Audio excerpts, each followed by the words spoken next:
قرآن کریم دا د الله تعالی یو ضابطه ده. قرآن کریم دا الله تعالی د طرفه راستول سوې د انسانیت د زندګۍ تېرولو یې نقشه ده چې په کوم عصر کې د انسانیت زندگی پر قرآن کریم تېرېدله.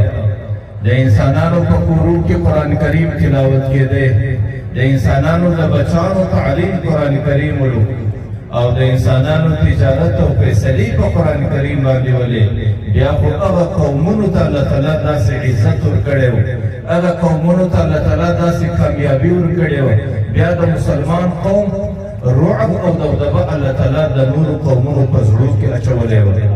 بیا به په میلیونو لرې قومونه د مسلمان د ناموس سره رژدېدل او د مسلمان د ناموسه به په خوف او په لرز کې وو.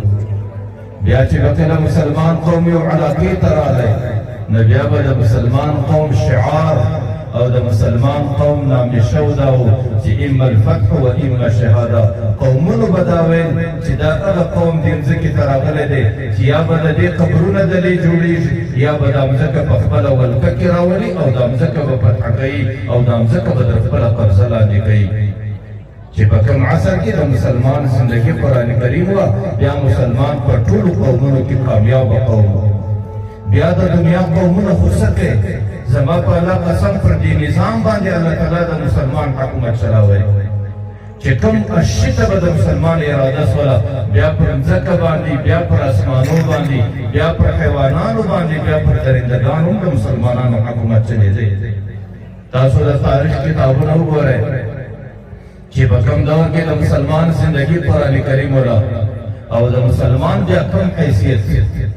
حضرت سلمان فارسی رضی اللہ عنہ دا د مدائن طرف ته د والی په صفت باندې راغی، او چې څومره زمانه مدائن کې تېره کړه هغې د امن کوشش وکړي چې مدائن کې امن راسي، سکون راسي. لیکن مدائن کې غلاوې وې، په مدائن کې بې سکوني وه، او په مدائن کې ډاکې وې، او د مدائن ځکې امن نه قبلوی. حضرت سلمان فارسی هر څومره کوشش وکړي، لیکن هغه د ده کوششو هغه مدائن ته امن نسو ورکولی. آخر یې خپل یو ملګري ته ویل، په ملګرو کې صحابه ورسره دي، او تخته قلم او کاغذ ماله راوړه.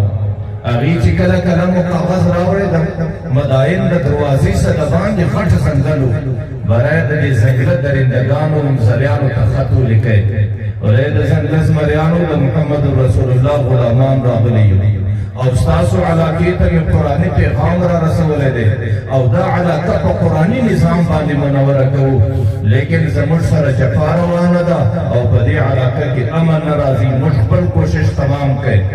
ورته وایي نن سبا زما تاسو ته دا امر دی، که چیرې هر سړی د شپې د ښار د دروازې څخه ووتی، بیا به تاسو هغه خورئ، تاسو به هغه ډله څیرئ، تاسو به هغه تباه کوئ. هغه ملګري ته یې خط ورکړی، ورته وایي د مدائن د دروازې څخه د باندې یو غټه لکړه جګه کړه، پر دې لکړه باندې دا خط وځړوه.